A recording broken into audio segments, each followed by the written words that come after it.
எல்லாரும் இங்கே ஏன் நீங்களும் வேஷ்டி கட்டிட்டு வந்திருக்கீங்க அப்படின்னு கேட்டாங்க. இந்த கேள்வி இங்கே இல்லை, நான் இளையராஜா சாரோட டொராண்டோ போயிருந்தேன் ஏதோ ஒரு நிகழ்ச்சிக்காக.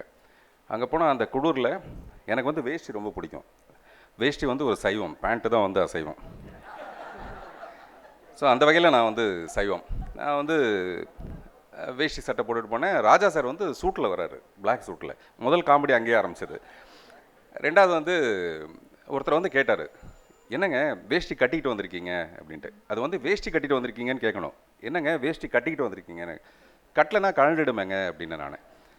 அப்புறம் இல்லைங்க இங்கே வந்து கட்டியிருக்கீங்களே அப்படின்னாரு. அதாவது அவர் சொல்கிறது இந்த குளிருக்காக இங்கே வந்து கட்டிருக்கேன். நான் சொன்னேன் இங்கே இல்லைங்க, ரூம்லேயே கட்டிட்டு வந்திருக்கேன் நான். ஸோ இந்த மாதிரி வேஷ்டியை பற்றி ஒரு எப்போவுமே நம்ம ஜோக்கில் கூட சைவம் அசைவம்னு 2 ஜோக் இருக்குது, அது நமக்கு தெரியும். ஆனால் முத்தத்தில் சைவமும் அசைவமும் இருக்கான்றத வைரமுத்து அவர்கள் தான் நமக்கு முதல்ல சொன்னார். சரி, அதை பற்றி கொஞ்சம் பின்னாடி பார்க்கலாம். உணவில் சைவமா இல்லையாங்கிறத விட உணர்வில் சைவங்கிறத பற்றி தான் இப்போ நான் பேச வந்திருக்கேன். சிங்கம் சைவமா அசைவமா எல்லாருக்கும் தெரியும். சமீபத்தில் யூடியூப்பில் நான் வந்து ஒரு படம் பார்த்தேன். அதில் வந்து ஒரு சிங்கம் வந்து ஒரு குரங்கை போய் தலையை அப்படியே கடித்து எடுத்துகிட்டு வருது. அதை கடிக்கும்போது தான் கவனிக்குது அது வந்து ப்ரெக்னெண்ட்டாக இருக்குது அந்த குரங்கு. இதை கடிக்க கடிக்க அது வந்து குட்டி போடுது. நீரவ் ஷா மாதிரி ஒரு பியூட்டிஃபுல் கேமராமேன் அழகாக அதை எடுக்கிறாரு. விஜய் மாதிரி ஒரு டைரக்டர் ஷார்ட் கட் பண்ணுறாரு. அதாவது அப்படியே பார்க்குது. பார்த்தா அந்த குட்டி கீழே விழுறது, அது தடுமாறி தடுமாறி போகிறது. பின்னாடி போய் என்ன பண்ணுதுன்னா இந்த குரங்கு அப்படியே விட்டுடுச்சு. அந்த குட்டியை போய் மேலே தூக்கிட்டு வருது, அது கவ்வி அப்படியே தூக்கிட்டு வருது. அந்த குட்டிக்கு வந்து என்ன பண்ணுறது தெரியல, அது வந்து இது சிங்கம்னு கூட அதுக்கு தெரியாது. அது அப்படியே தடவி தடவி கொடுக்குது. அதுக்கப்புறம் இன்னொரு சிங்கம் வருது இந்த குட்டியை பார்த்தோன்னே. வந்தால் இந்த சிங்கம் அதை விரட்டி விட்டுட்டு இந்த குட்டியை எடுத்துகிட்டு போய் பக்கத்தில் வச்சுக்குது. இது ரெண்டுக்கு என்ன ரிலேஷன்ஷிப்னு அதுக்கே தெரியல. இது வந்து அதை அப்படியே தடவி கொடுக்குது, இது நக்கி கொடுக்குது, அப்படி கொடுக்குது. கொஞ்ச நேரம் கழிச்சு பார்த்தா அப்படியே அதோட ஷோல்டரில் படுத்து தூங்கிட்டு இருக்கு. இப்போ சொல்லுங்கள், சிங்கம் வந்து சைவமா அசைவமா?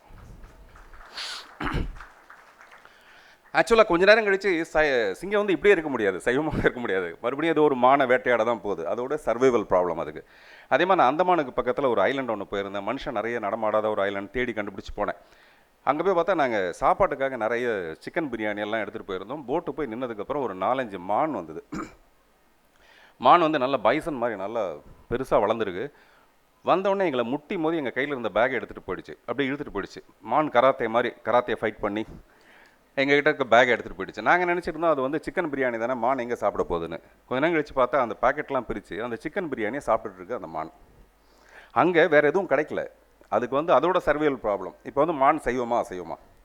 ஸோ இது எல்லாமே சூழ்நிலை சம்மந்தப்பட்ட விஷயந்தான். ஆனால் ஒரு மனுஷன் எங்கே சைவமாக இருக்கணும்னா உணர்வு ரீதியாக மட்டுமே சைவமாக இருக்கணும்னு நினைக்கிறேன். இப்போ சமீபத்தில் எலெக்ஷன் வரப்போது சைவமாக இருக்கிறதுங்கிறது வந்து காசு வாங்காமல் ஓட்டு போடுறது தான் சைவமாக இருக்கிறது. இப்போ கை தட்டலாம், நீங்கள் கை தட்டலன்னு நீங்களாம் காசு வாங்க போகிறீங்கன்னு அர்த்தமாயிடும். அதே மாதிரி டைரக்டர்ஸில் வந்து விஜயை விட சைவமான ஒரு ஆளை நான் பார்த்ததே கிடையாது. என்ன மாதிரி நிறைய அசைவ டைரக்டர்ஸ்லாம் இங்கே இருப்பாங்க. படங்களில் வந்து நிறைய வன்முறை அதெல்லாமே இருக்கும். அப்புறம் எதுக்கோ அது ஒரு சொல்யூஷன் சொல்லுவோம், இல்லை எங்கேயோ ஒரு இடத்துல சமாளிப்போம், அதெல்லாம் வேறு விஷயம். விஜய் வந்து ஒரு மனிதராகவே ரொம்ப ஒரு தன்மையான மென்மையான ஒரு மனுஷன். நான் அந்த மாதிரி ஒரு நல்ல மனுஷனை பார்த்ததே கிடையாது. நம்ம எல்லாருக்கிட்டையும் ஏதோ ஒரு தப்பு கண்டுபிடிப்போம். விஜய்கிட்ட இது வரைக்கும் என்னால் அப்படி கண்டுபிடிக்கவே முடியல. ஏதாவது ஹெல்ப் பண்ண முடியுமான்றதை மேக்ஸிமம் ட்ரை பண்ணிகிட்டு இருக்க ஒரு நல்ல மனுஷன். இப்போ நான் வித்தகன் படத்தில் எனக்கு வந்து இந்த ஸ்டேஜுக்கு வரத்துக்கு ஒரு 4-5 ஆர்டிஸ்ட் தான் நல்லாயிருக்கும் அப்படின்னு கேட்டோன்னே, ஆமி ஜாக்சனுக்கு வந்து அவரே டிக்கெட் போட்டு, ஃப்ளைட்டில் டிக்கெட் போட்டு, அவரே இங்கே ரூம் போட்டு, அவரே இங்கே கொண்டு வந்து ஸ்டேஜில் கொண்டு வந்து நிற்க வச்சார். அதுக்கான செலவை பற்றி நான் சொல்ல, அந்த நல்ல மனசை பற்றி நான் சொல்கிறேன்.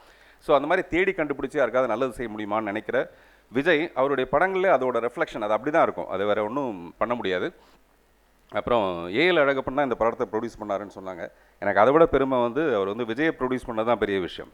இந்த படத்தை ப்ரொடியூஸ் பண்ணுறது சாதாரணமான விஷயம். ஸோ விஜயை பற்றி எனக்கு ரொம்ப அவர் மேலே ஒரு காதல் கூட உண்டு எனக்கு. ஏன் உண்டுன்னா, திருவள்ளுவர் வந்து சைவமா அசைவமானு எனக்கு தெரியாது. ஆனால் இவர் வந்து திருவள்ளுவரோட பெரிய ஆள். திருவள்ளுவருக்கு வந்து அறத்துப்பால், பொருட்பால், காமத்துப்பால் 3 தான் தெரியும். ஆனால் இவருக்கு அமலாப்பாலை கூட தெரியும். இவ்வளோ நல்ல, இவ்வளோ அமைதியான ஒரு சாந்தமான ஒரு மனுஷனோட வாழ்க்கை ரொம்ப அன்பாகவும் அமைதியாகவே நடக்கணும்.